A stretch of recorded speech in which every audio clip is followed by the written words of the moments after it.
Hello student, आज के class में आप सभी का स्वागत है।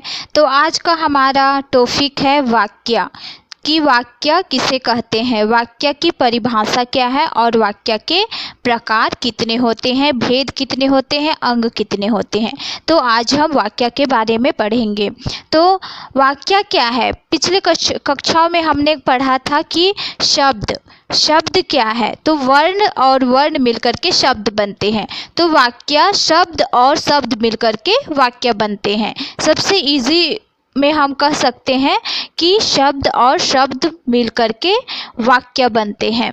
तो इसका शाब्दिक परिभाषा हम बोल सकते हैं, जिन सार्थक शब्दों के क्रमबद्ध और व्यवस्थित समूह से अर्थ प्रकट होता है उसे वाक्य कहते हैं। जिन सार्थक शब्दों के क्रमबद्ध और व्यवस्थित समूह से अर्थ प्रकट होता है उसे वाक्य कहते हैं। मतलब कि जो शब्द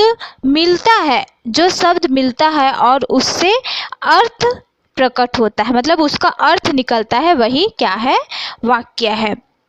जिसका कोई अर्थ नहीं निकलेगा उसे हम वाक्य नहीं बोल सकते हैं। तो जिसका अर्थ निकलता है उसे ही हम वाक्य कह सकते हैं। जैसे हम उदाहरण के लिए लेते हैं, परीक्षा की तैयारी हो गई। तो अगर परीक्षा केवल रहेगा तो उसे हम शब्द बोलेंगे। लेकिन परीक्षा की तैयारी हो गई मतलब लंबा शब्द हो रहा है, क्रमबद्ध तरीके से यह सजा हुआ है, तो इसको क्या बोलेंगे हम लोग, वाक्य। परीक्षा की तैयारी हो गई है, ये शब्द मिलकर के क्या बना है, वाक्य बना है। इसे ही हम क्या कहेंगे, वाक्य कहेंगे। आगे हम लोग देखेंगे वाक्य के अंग कि वाक्य के कितने अंग होते हैं। तो वाक्य के मुख्यतः दो अंग होते हैं, उद्देश्य और विधेय। पहला उद्देश्य और दूसरा विधेय, दो वाक्य के अंग होते हैं। अंग और भेद और प्रकार ये अलग अलग होते हैं, याद रखोगे। वाक्य के मुख्य दो अंग होते हैं, उद्देश्य और विधेय। तो उद्देश्य क्या है, वाक्य में जिसके बारे में कुछ कहा जाए उसे उद्देश्य कहते हैं। वाक्य में जिसके बारे में कुछ कहा जाए उसे उद्देश्य कहते हैं। उद्देश्य के अंतर्गत मुख्य रूप से कर्ता आता है। जैसे राघव पुस्तक पढ़ रहा है, तो कर्ता यहाँ कौन काम कर रहा है, राघव कर रहा है। तो यह इसमें उद्देश्य क्या हो जाएगा, राघव, और पुस्तक पढ़ रहा है ये क्या हो जाएगा, विधेय हो जाएगा। हमेशा शुरुआत का जो शब्द रहता है वह क्या होता है, उद्देश्य होता है। राघव पुस्तक पढ़ रहा है तो राघव ये उद्देश्य है। और दूसरा हम देखते हैं विधेय। वाक्य में उद्देश्य के बारे में जो कुछ कहा जाए उसे विधेय कहते हैं। वाक्य में उद्देश्य के बारे में मतलब उद्देश्य जो राघव कर्ता जो है उसके बारे में जो कहा जा रहा है कि वह क्या कर रहा है, उसके बारे में जो कहा जा रहा है वह क्या हो जाएगा, विधेय हो जाएगा। जैसे राघव पुस्तक पढ़ रहा है तो पुस्तक पढ़ रहा है ये क्या हो जाएगा, विधेय हो जाएगा, और राघव क्या हो जाएगा, उद्देश्य हो जाएगा। तो इस प्रकार से आपको उद्देश्य और विधेय समझ आ गया होगा। शुरुआत में जो करता है, जैसे हम और एक उदाहरण ले जाते हैं, बड़े भैया मुझे पढ़ाते हैं। तो बड़े भैया क्या हो जाएगा, उद्देश्य हो जाएगा, और मुझे पढ़ाते हैं ये क्या हो जाएगा, विधेय हो जाएगा, है ना। तो इस प्रकार से उद्देश्य और विधेय में अंतर आप लोगों को जानना है कि शुरुआत में जो कर्ता होता है उद्देश्य होता है और जो क्रिया होता है वह विधेय होता है। आगे हम लोग देखते हैं वाक्य के भेद। वाक्य के कितने भेद होते हैं और किन आधारों पर इन्हें विभाजित किया गया है। वाक्य के भेद दो आधारों पर किया गया है। वाक्य के भेद दो आधारों पर किया गया है, मतलब वाक्य के प्रकार दो आधारों पर किया गया है, रचना के आधार पर और अर्थ के आधार पर। रचना के आधार पर हम देखेंगे कि पहला सरल वाक्य, संयुक्त वाक्य और मिश्र वाक्य। रचना के आधार पर होते हैं सरल वाक्य, संयुक्त वाक्य और मिश्र वाक्य। तो सरल वाक्य किसे कहेंगे, जिस वाक्य में एक उद्देश्य और एक विधेय होता है उसे सरल वाक्य कहते हैं। मतलब सिंपल जो वर्ड बोलेंगे हम लोग, साधारण सा शब्द बोलेंगे। जैसे मानस क्रिकेट खेल रहा है, या फिर तुम क्रिकेट खेल रहे हो। ये क्या हो जाएगा, सरल वाक्य होगा, सिंपल। मैं खाना खाता हूँ, मैं जाता हूँ, ये सब क्या हो जाएगा, सरल वाक्य हो जाएगा। और दूसरा क्या है, संयुक्त वाक्य। संयुक्त का अर्थ होता है जुड़ा हुआ। इसमें दो अलग अलग वाक्य योजक की सहायता से जुड़े होते हैं। जैसे उसने परीक्षा दी थी किंतु सफल नहीं हुआ।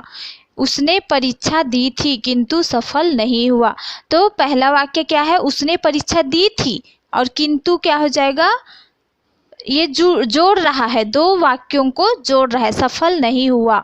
उसने परीक्षा दी थी किंतु सफल नहीं हुआ। मैं कार्य कर रहा हूँ और तुम भी कार्य कर रहे हो। तो यहाँ क्या हो गया, और शब्द आया, तो ये क्या कर रहा है, जोड़ रहा है। जैसे कुछ शब्द होते हैं जो शब्दों को जोड़ते हैं, और, या, एवं, परंतु, ऐसे सब जो शब्द होते हैं उसको योजक बोलते हैं। तो योजक शब्द है जो सब वाक्यों को जोड़ते हैं, यही क्या है, संयुक्त वाक्य है। और एक होता है मिश्र वाक्य। मिश्र का अर्थ है मिला जुला। जिस वाक्य में एक प्रधान वाक्य हो और एक या एक से अधिक आश्रित उपवाक्य हो जो योजक की सहायता से जुड़े हो, उसे मिश्र वाक्य कहते हैं। जैसे दीपा ने कविता लिखी जो बहुत अच्छी थी। दीपा ने परीक्षा लिखी लेकिन फेल हो गई। ये सब शब्द क्या है, मिश्र वाक्य है। मिश्र वाक्य और संयुक्त वाक्य एक जैसे हैं, लेकिन फिर भी जो, लेकिन, ये सब जो वर्ड्स आता है बीच में, जब, तब, जो, वह, जैसा, वैसा, जैसा का तैसा, ये सब जो शब्द होते हैं वह क्या होते हैं, मिश्र वाक्य होते हैं। और आगे हम लोग देखते हैं अर्थ के आधार पे। अर्थ के आधार पे कितने प्रकार होते हैं, तो अर्थ के आधार पे 8 प्रकार के होते हैं। याद रखोगे, अर्थ के आधार पे वाक्य 8 प्रकार के होते हैं। विधानवाचक वाक्य, प्रश्नवाचक वाक्य, आज्ञावाचक वाक्य, निषेधवाचक वाक्य, इच्छावाचक वाक्य, संदेहवाचक वाक्य, संकेतवाचक वाक्य, विस्मय आदि बोधक वाचक संख्या वाक्य। तो ये मुख्यतः कितने होते हैं, 8 होते हैं। विधानवाचक वाक्य, प्रश्नवाचक वाक्य, आज्ञावाचक वाक्य, निषेधवाचक वाक्य, इच्छावाचक वाक्य, संदेहवाचक वाक्य, संकेतवाचक वाक्य और विस्मय आदि वाचक वाक्य। तो इस प्रकार से आधार के आधार पर, अर्थ के आधार पर 8 होते हैं और रचना के आधार पे 3 होते हैं। आगे हम लोग देखते हैं कि विधानवाचक वाक्य क्या है। विधानवाचक वाक्य जिन वाक्यों में सामान्य रूप से किसी व्यक्ति, वस्तु अथवा स्थिति के बारे में जानकारी मिलती है उसे विधानवाचक वाक्य कहते हैं। जिन वाक्यों में सामान्य रूप से किसी व्यक्ति, वस्तु अथवा स्थिति के बारे में जानकारी मिलती है, जैसे आम फलों का राजा है, आज स्वतंत्रता दिवस है, आज संडे है, आज मंडे है, तो ये सब क्या हो जाएगा, विधानवाचक वाक्य। और प्रश्नवाचक वाक्य जिन वाक्यों द्वारा प्रश्न पूछने का बोध हो, जैसे क्या तुम कल विद्यालय जाओगे, कल तुम क्या कर रहे हो, बाल दिवस क्यों मनाया जाता है, ये सब क्या हो जाएगा, प्रश्नवाचक वाक्य। और आगे हो जाएगा आज्ञावाचक वाक्य, मतलब आज्ञा देना। जिन वाक्यों द्वारा आज्ञा, अनुमति, आदेश या निर्देश दिए जाते हैं उन्हें आज्ञावाचक वाक्य कहते हैं। तुम कक्षा में जाकर बैठो, तुम खाना ले जाओ, ये आज्ञा दिया जा रहा है। तुम इधर आओ, तुम नहीं जा सकते, ये सब क्या हो जाएगा, आज्ञावाचक वाक्य। आगे है निषेधवाचक वाक्य। जिन वाक्यों से किसी कार्य के होने या करने का बोध ना हो उन्हें निषेधवाचक वाक्य कहते हैं। मैंने सफाई नहीं की, मतलब निषेधवाचक मतलब नेगेटिव है ना, मैंने यह कार्य नहीं किया। हवा नहीं चल रही है, तुम नहीं जा रहे हो, ये सब क्या हो जाएगा, निषेधवाचक वाक्य। आगे इच्छावाचक वाक्य जिन वाक्यों से वक्ता की इच्छा, आशीर्वाद, शुभकामना आदि का बोध हो उसे इच्छावाचक वाक्य कहते हैं। जैसे ईश्वर तुम्हें सदा प्रसन्न करे, आशीर्वाद देते हैं या शुभकामना, बधाई सब देते हैं, ये सब क्या हो जाएगा, इच्छावाचक। और संदेहवाचक वाक्य मतलब संदेह करना प्रकट होता है, जिन वाक्यों में संदेह किया जाता है ना, या संभावना प्रकट करते हैं। संभव है आज बारिश ना हो, मतलब हम संदेह कर रहे हैं आज होगा कि नहीं, आज परीक्षा होगा कि नहीं, कल होगा कि नहीं, टेस्ट होगा कि नहीं, शायद वह नहीं आएगा, ऐसा अनुमान लगा रहे हैं, यही क्या हो जाएगा, संदेहवाचक वाक्य। आगे है संकेतवाचक वाक्य। जिन वाक्यों में एक क्रिया दूसरी क्रिया पर निर्भर होती है तथा वाक्य किसी काम की सफलता और असफलता की ओर संकेत करता है, उन्हें संकेतवाचक वाक्य कहते हैं।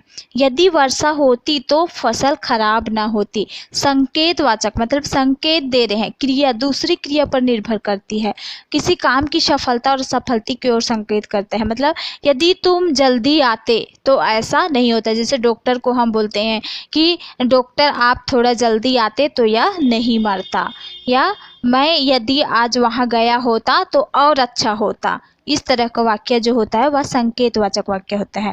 विस्मयादिवाचक वाक्य। आगे है विस्मयादिवाचक वाक्य। जिन वाक्यों में हर्ष, शोक, घृणा, आश्चर्य, दुख आदि से भाव व्यक्त होते हैं उन्हें विस्मयादिबोधक कहते हैं। अरे तुम कब आए, वाह क्या सुंदर है, हे भगवान तूने क्या कर दिया, ये सब क्या है, विस्मयादिबोधक। या घृणा करते हैं, छी मैं ऐसा, छी तुम कितने स्मेल दे रहे हो। इस तरह से जो वाक्य होता है यह दुख भरे के भाव में व्यक्त होता है, वही क्या हो जाता है, विस्मयादिबोधक। तो इस प्रकार से आप लोगों को वाक्य के बारे में समझ आ गया होगा कि वाक्य किसे कहते हैं, वाक्य कितने प्रकार के होते हैं और रचना के आधार पे कितने होते हैं, अर्थ के आधार पे कितने होते हैं। तो ये सारी वाक्य के बारे में आप सभी को समझ आ गया होगा। तो आप सभी को यह समझ आया और हमारी वीडियो पसंद आई तो आप इसे लाइक और सब्सक्राइब करना ना भूलें। Thank you.